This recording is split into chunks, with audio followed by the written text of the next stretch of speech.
that. None of that. Once again, every time we're about to go live, Nas does something controversial, and we just get away with it. Where did you send it to? This picture. It's in the chat.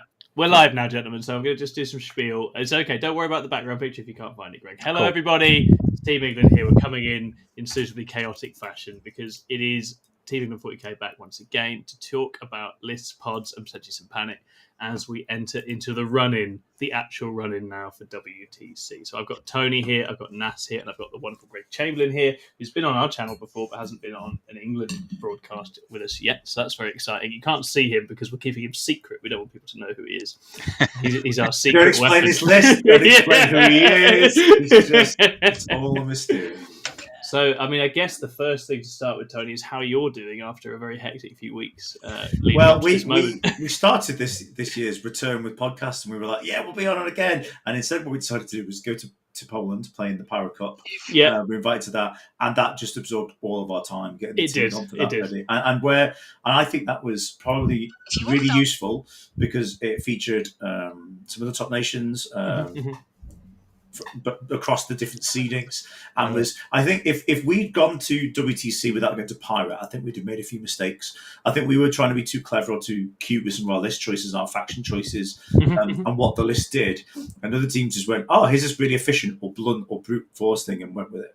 And so I think our final 8 reflects that. I'm really positive. We didn't have any massive faction disputes, apart from should the scene play Emperor's Children or Guard. But, there was a point in I've got the messages from February when Nas was like, if I play Guard again, I'm going to top myself. And I'm like, here he is. He just can't give it up. He's 100% right. I was about to just quit playing Warhammer. You were done with Guard, right? It's been a weird time for that. And then they dropped the points on Borgren, and I was like, you know what? He's just an addict who tries to convince himself all year long that all these other armies are cool, but really they're not better than Borgren. I'm not addicted, I promise. Yeah, he can quit anytime he wants. That's all it takes, just a points drop on Borgren, and that's it. So I think, obviously, Pirate, I could not go because I was at a wedding, but I think as Tony says, it was clearly, I think it did a lot. I think one of the things I think a lot of the commentators have talked about for WTC is that a lot has changed in a very short space of time, right? And we were obviously working our way through that in our own testing and stuff. But I think it's fair to say that Pirate, for you guys, hammered a few things home. Is that a reasonable thing to say, Nas and Greg? Yes. Yeah. Sounds like they want to leave it at that, so that's fine. No, Gordon, Nas isn't having a breakdown. He thinks he's carrying the team these days, so he has to stretch and flex at every moment's notice. Just carrying you, That's why he's got the angelic lighting behind him. Yes, because he's the saviour of Team England. Our angel Gabriel. So shout out a few people in the chat. Got Craig Begford in, top of the table. Minis is in, says, love Greg's eyes in this. Yeah, I agree. Greg's never looked as good as he does right now on stream for you all. Tom Redgate's in as well, and Nixie's in as well. So yeah, I think it's probably, I suppose, we're not going to touch too much on it, but it's been, I think a lot of teams will have gone through basically a really intensive few weeks here with just factoring in Death Guard, Thousand Suns, factoring in New Knights, working all of this stuff out and how that fits together. And obviously it's been interesting looking at the list for WTC itself coming in, which is obviously what we're going to start thinking about now, is that it feels like quite a lot of the top teams have sort of landed on some similar stuff, but certainly not all, right, in terms of the solutions they're arriving at for this? Yeah, there's a few teams. You can go on YouTube. There's loads of channels that are doing some really good breakdowns. There's some independent ones. Fireside are doing a really good breakdown. Yeah, I was listening to that check today. That out. That's really Dave and Vic have really covered that. Neither's there this year, unfortunately, but they've done a really good job of breaking down what their top 5 are taking. And I think it's not much of a surprise, apart from we definitely went down the taking 2 Knights. Yeah. So armies, we think that it's easier to use those armies effectively in pairings rather than not having them. Yeah. And other teams have gone the other way because they think they can counter them, or they think that 1 Knight army is enough and 2's not. And I think we're going to fist them. Well, yeah. That's generally the pairing tactic, which we're going to put on the golden gloves, and Nas is going to go box them. But I think there's nothing apart from 1 or 2 wacky lists. There's nothing really too surprising in the meta. No. I mean, there's some armies. I think the one we have tested and written off is World Eaters. Yes, but we've seen, I suppose, coming out there were some games at Pirate, and there's a few tournaments before where we could see that faction definitely has a better place in teams because of some of the things it can do. But I think it isn't great into some of the classics. We thought the 4 everybody would have would be the Knights lists, Thousand Sons and Death Guard, just because those books are really great, and you can run them in a variety of ways. You can run the T-Sons as a horde, as a shooting army. You can run the Death Guard as a combat list, as a gun line with artillery. You can run the Primarchs in those books. You can not run them. There's loads of flex there. It's surprising some teams haven't taken them at all. Or they've gone like, we like my Fittic, but all those other teams have got none, which makes my Eldar very happy. I think, Death Guard in general has definitely... There's actually a real mix, isn't there, in terms of the ones people are taking. People are taking Victorian, there's some champs of Contagion, and then Hammer, obviously a lot of Hammer as well. T-Sun's not so diverse, really, as far as I can see. I'm not a T-Sun's master, but it sort of looks like it's still Vortex Beasts and Rubrics, and Magnus is there an awful lot. I think that's very good. Oh, John Black's asking how Team England afforded John, you 6+ clause and transfer fee for me. Now you see, John, the way it works is it's very much like the international duty. Like Tom's got his club team and he plays for the club side, but we call him up for the internationals. And he's not feigning some broken ankle or something, so he can't. He's definitely along for the journey. 100%. And if I need to sort of break it out, I can just fake an injury and go back to club duty, right? If necessary. That's how we'd all do it. We've got some wind coming through from Greg there. Greg mentioned that there was a change of the weather at his house, so it sounds like a storm might have taken him. It was my fan. I've just turned it off. Don't worry. So I think the big thing is this weekend is we're going to be doing a practice weekend where we get a load of these lists on the table. I think virtually every team is doing that now. Every team is going to have, whether it's online because of the distance or they're going to get together in the coming weeks. In person. Yeah, exactly. Yeah. I think there's the thing where USA's doing. Brian's flying to the US for one. Oh wow! Wow! So this is the thing, right? We bang on all year about TTS, and it's been a big part of our process this year. And there've been some disputes, some turmoil in the England Discord and things about people going, "Oh, TTS isn't useful. Why would we make TTS priority?" Well, because for most of the year, for the general practice when people can't get to the clubhouse next to each other or stay over every weekend, it's the way to get the games down. Yeah. But now, it is a real life game. It's 40k is a tabletop game, and some people are better in real life than they are on TTS. We find a lot. Some people are sloppy on TTS. Some people don't see the fire lines or the angles or the play. So it's much more useful to get those events now. So this is our first big practice weekend, and then probably going to do a couple of one-day meetups over the coming weeks as and when bits of the squad are free. But this is one we've managed to get virtually everybody, and a lot of our supporting team members and coaches who are going to come with us as well at the same event. So I think that's really interesting, isn't it? It's interesting now because you actually there's a slight shift to practice where you've actually had this internal meta of we're all practicing against whatever we're working on or some version, and now it's like, well, actually, the most useful practice is playing against other stuff that other countries are taking and trying to figure out how that works, right, in lots of ways. And I think you're now in the phase where, it's very much down to the individuals. Some people have got full-time jobs and they're working 9 to 5s, and then they're going to try and get TTS games. Yeah. Some people are working from home or remotely or have got time off and they can just play loads of games. And nobody, despite some big boasts every year, nobody goes and plays every single person's list from every single team. They... I think what we're going to do is what a lot of the teams do. They're going to look at the top nations, they're going to look at their pods, and they're going to pick up the list that they haven't encountered before. Because by now everybody's played Death Guard. I don't necessarily need to practice my Eldar into Death Guard to know that that's good or bad for me. But different flavors of Death Guard will be that. Yeah. Nas, because Nas is one of the few people running Astra Militarum at the event, people in our pod might go, well, I want to play a game with that. See what it is. Other teams might go, does that count to me or not? Greg's got the worst Votan list at the event, so nobody's going to test that. He submitted the wrong detachment.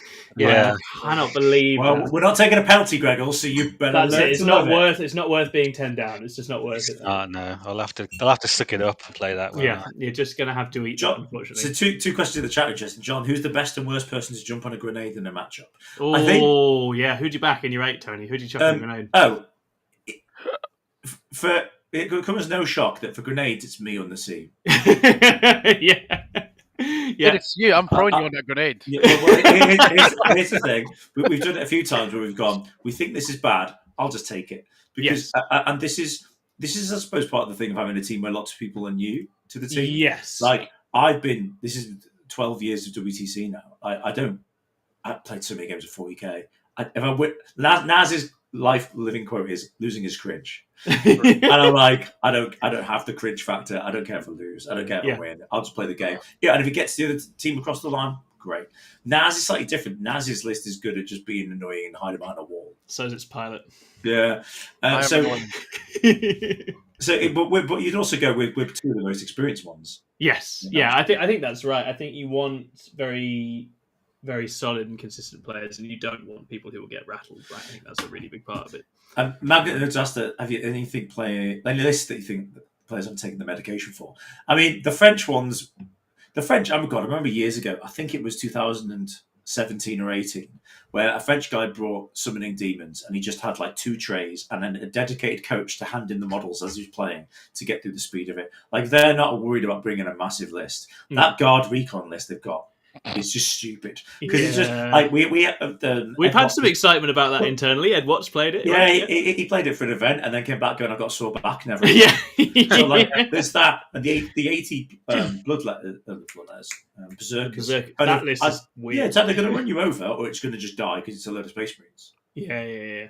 And we tested into Black Templar Horde. We tried a couple of those metas and it's like, yeah, it's got a Blood Surge, but it's only got 1 Blood Surge. You can play into that. It is interesting to see that they're thinking in similar ways again, right? In as much as, they're going with some Horde pins and going with something a bit surgy and weird. That stat check, especially because Knights are a thing. I think that's it, right? It's like, is there an infantry stat check that cuts through? And that is really interesting. I think there's also on the sort of list that make people wonder about players' mental states. My favourite one is there's Cult of Speed for Spain, right? They've got the 18 Death Copters. That is great. It's so good. And you're like, who knows? We tested that build, I think we actually tested it.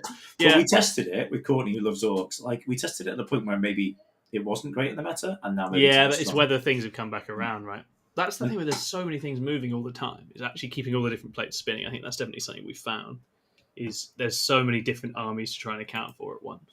Greg and Naz can answer this next one. Why more CK than IK?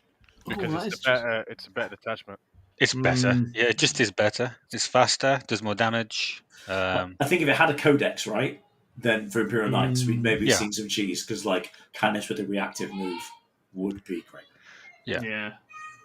Yeah, and it's one of those things. I think what we've seen with the CK is what the CK players are able to do, and this is what codexes give you: is once people have got used to one thing, you can move to another thing, which is obviously something the IK can't do so easily at the moment.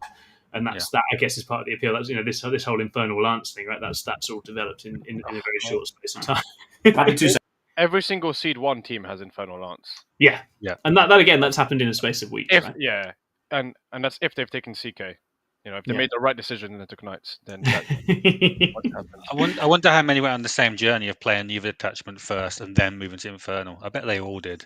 Yeah, and I think there's a lot as well in terms of that, all the bigs versus some big, some small, etc. Jack Tight in the chat says CK are bad. Yeah, exactly. Jack Tight's been on an emotional journey with CK. We don't need to go into it too much depth here, but he certainly had a journey, and it's been very, very interesting. So, I mean, I think for me, the really interesting thing will ultimately be there's 2 teams who've, France and the USA, obviously both really good teams. They've decided not to take it. The interesting thing will be, does that work? Does that not work? Right? I think that's going to be one of the big things. I left to come back to Jack saying CK bad in the chat. Yeah, kick him out. Nobody's believing you, Tight. Nobody's believing you. I guess, we've talked about this a little bit, and maybe we'll come back around. I was going to say, chat, do keep the questions coming, because as I say, it's great. It's nice to have opportunities to answer questions for you guys. We're really keen to do it. And if you've got questions for Greg and Nas and Tony specifically, chuck them their way as well. But I think, obviously, the other thing we got this week is the pod. And our pod has been announced to have Malta, Czech Republic, and China once again. China, who we played last year. How are you guys feeling about that pod? I'm going to kill him. The scene with the soundbites this evening. I need to give him a PR briefing before we do these. Well, I think there were some pods where we were like the tier 2 sides are really experienced. We've played before. We have tough rounds traditionally against. So we're quite excited to go into pod 8 because we think we've got a good chance in that pod. Yeah. And there's nothing too wacky in terms of lists. Yeah. So some tier 2 teams we'd looked at, and tier 3s actually, and tier 4s, where we were going, oh, those lists are a bit crazy, or those are a bit could be difficult for us in those missions, because in the pods instantly what mission, what round, etc. And that in your pod, those teams are always going to push. Yeah. And you know what? It's interesting. The tiers. I don't think the tiers necessarily reflect everything about the game. The game's a lot closer now than it has been ever before. Of course. Yeah. How do the tiers get decided? Just as someone who doesn't know, I should probably know. Over the last 3 years, it's your basically total placing. Yeah. So if your total placing is on average like 11th out of the 40 teams that were previously over the last 3 years, then you'd be seed 2 because the top 10 teams are seed 1. Right. But no, there's 42 teams. So it's over several years. Yeah. So it just averages out your results and your placings at the WTC's grade, basically, and then brackets on that basis. So okay. Do you know what? I don't think there's a question in the chat from top of the table minis. Is there any tier 2, 3 teams we didn't want in the chat? There's a point where we're like, we don't think we want any of them. Can we go into pod 10 and have to play like 3 or 4 teams? I think we've seen all year there's some incredible teams in those tiers, right? Like in terms of, you think Belgium, Ireland, Scotland, they've all done pretty impressive things at different points across the different testing events. I think going into this, so those were all teams when we were looking. I was just like, let's just not. When it seems like you go, well, the Thailand team hasn't been coming for years, and then now they're team tier 2 because they did really well. You look at teams like Sweden who not Sweden, Denmark, who we just seen recently, were really good. Belgium, Norway, Ireland, Scotland. We've played all of them recently, and they're all. It's last round were a really tough round that we got a draw out of. There's no tier 2 team. You go, ooh. Thanks. Well, I mean, to be fair, Scotland does deserve to be a tier 2 team, so I think that the rest is fair. Nas is here. Nas is here to make enemies. I know. I'm not holding back. I know. Nas wants to get some fires. Nas has been desperate for banter for like a whole year. 100%. I think. Give me an S. Inixie asked, "Who do you think is the toughest opponent in the pod, and why is it China?" China's a funny one, isn't it? I think the reality is there were a couple of very, very impressive players, and it was their first time there last year, wasn't it? And so it's like it's one of those. They had a couple of mercs, and I think that they're less murky. If I think there's a lot less. I think it looks like they've got a lot more of their players. That will mean that all the things we talked about with practice and prep, they'll just be doing more of, and they'll be on the ball with it, and they'll prep for it. And you know what? It's like watching an FA Cup game, right? The underdogs, as they're labelled in the pods, will be out to get us. They'll have a plan. They'll have drills, and we're looking at the pod, and it's the same with virtually every tier 1 team. I think, and probably tier 2. You're looking outside the pod as well because you can't just prepare for the pod and then go for it. We've got to do a preparation for everything across the whole lot. 100%. So our nemesis probably is we need to get USA because has to be right. One step at a time. They're the nemesis. That's the one. Let's take down the Chinese, the Maltese, and the Czech. Yes, just Czechs. Start there, but I think that is the thing with it, right? It's like I think the pods have to be respected a lot, and there's a couple of really loopy missions in the pods by comparison as well, right? Like supply drops in the pod. We all know supply drop can go really wrong. So there's a few things there where it's like it's quite interesting, and actually the map types are different. It's all the sort of long ways. It's tipping point. It's hammer and anvil. Those kind of maps are actually slightly different in practice to the sort of diagonals deployments. So actually, it's almost like 2 different stages that you do need to have drilled for both.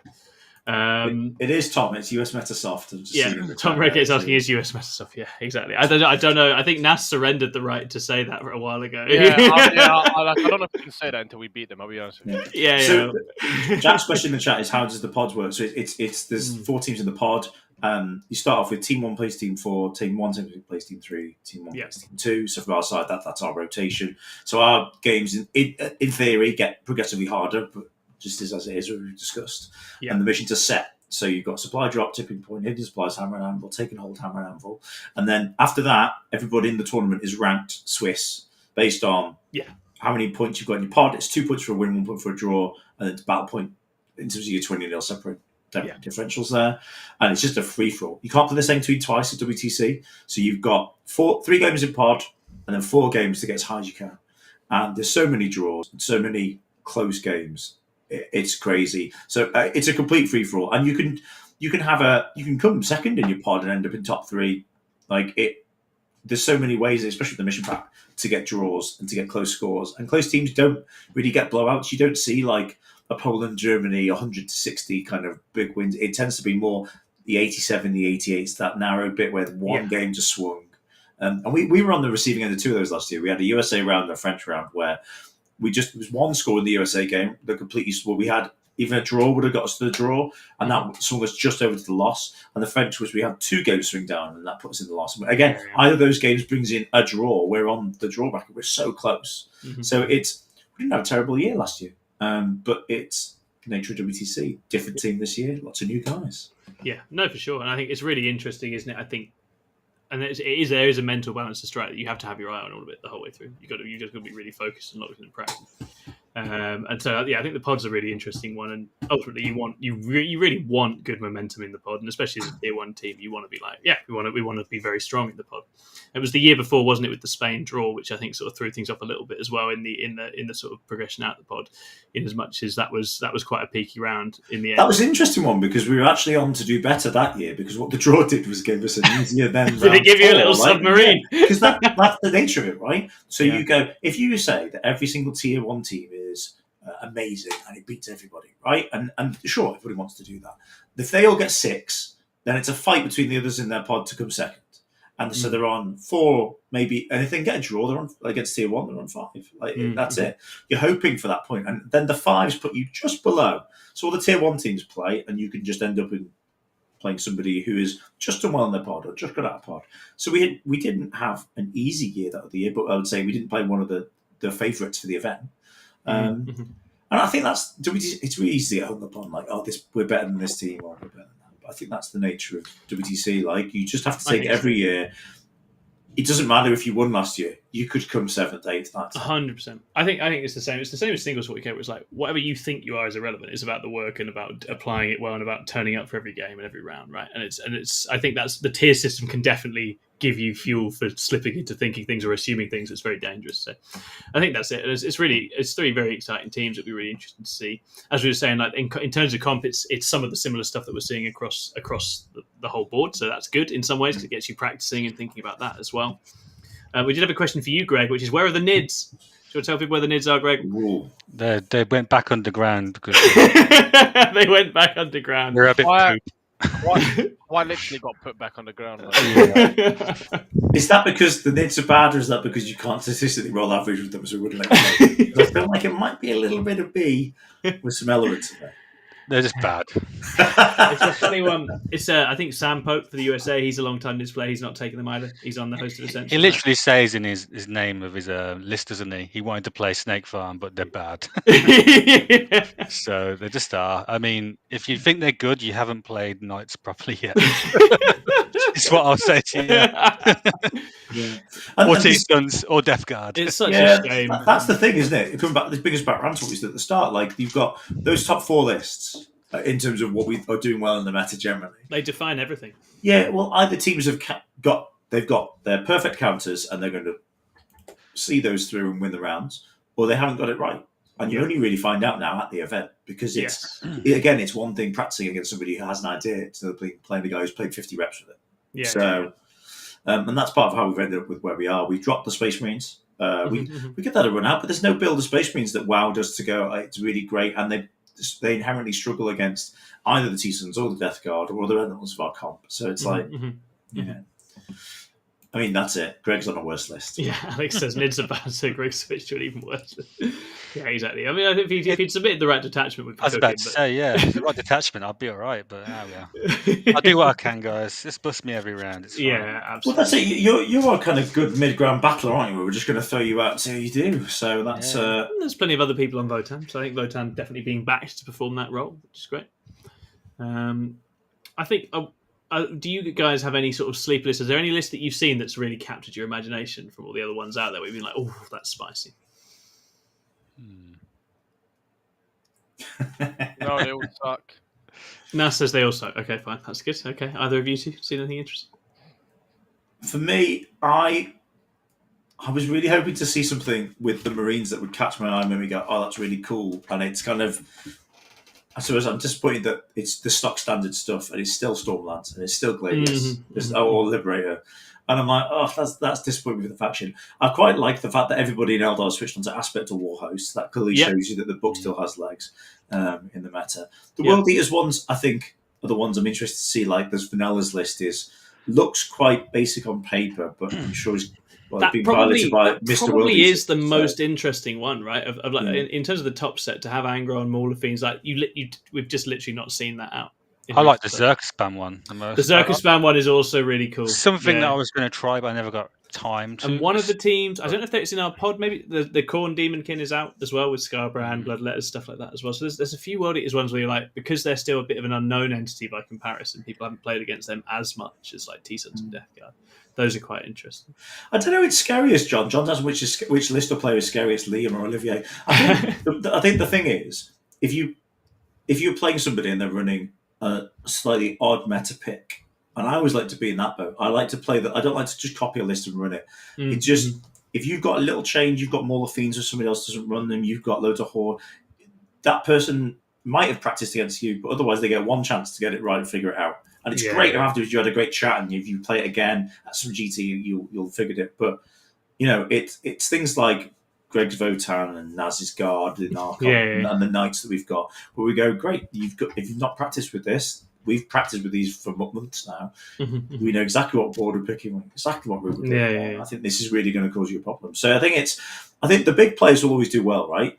But last year Liam ran Eldar. I was on Eldar myself, and I think Eldar. Lots of people went into the event thinking they were good, but the meta just went, actually, you're not very good for this. The prevalence of Knights and big things makes Eldar big again. I think that's why the two detachments are there. But things like I think you'll see Space Marine scoring well. You'll definitely see an Emperor Knight player come out of this event with full points. Imperial Knight Chaos Knight player, you'll see someone's going to smash. But it wouldn't surprise me if one of those combat lists, the CSM, the Biles, the Accursed Cultist, the Chaos Cults has definitely got my attention, I think. I'm personally, I mean, it's a biased thing, but it's like John Lennon on Emperor's Children when everyone else seems to have dropped Emperor's Children. That's just interesting, right? The fact that he's still going with it. I think that, you catch people out who aren't as skilled because maybe they don't quite know what your list does, they don't know the averages, they don't know the strat you're going for. The scary thing about Liam, Olivier, and John is they know what your list does. They do. They've seen it. They aren't needing to be coached on it. And that's what makes them such good players. That's why their names are always in the top rankings in the big events. Yeah, absolutely. There's a couple of lists that scare me just on site, like the 16 Necron Warriors as well, because it's just like, not really scary, that one. That's more just kind of like it's just immiserating. Well, there's some cool lists in pod as well. There's some of the like Horde lists that we could be facing that we're already like, that's quite a good idea. So there are some demons and things like that for Malta. Absolutely, Shadow Legion for Malta. Completely. I think WTC is always a great time to see if the innovation in the meta is something you were ready for in your head. And this is it. And that's it. I think people are always trying to work out where on the sort of wheel of adaptation they want to fall, right? And obviously some teams want to go, we're going to go past it. We're going to go where we go past where we think it is and focus on trying to counter all of that and not leading into it. And then there's a lot of teams leading into it.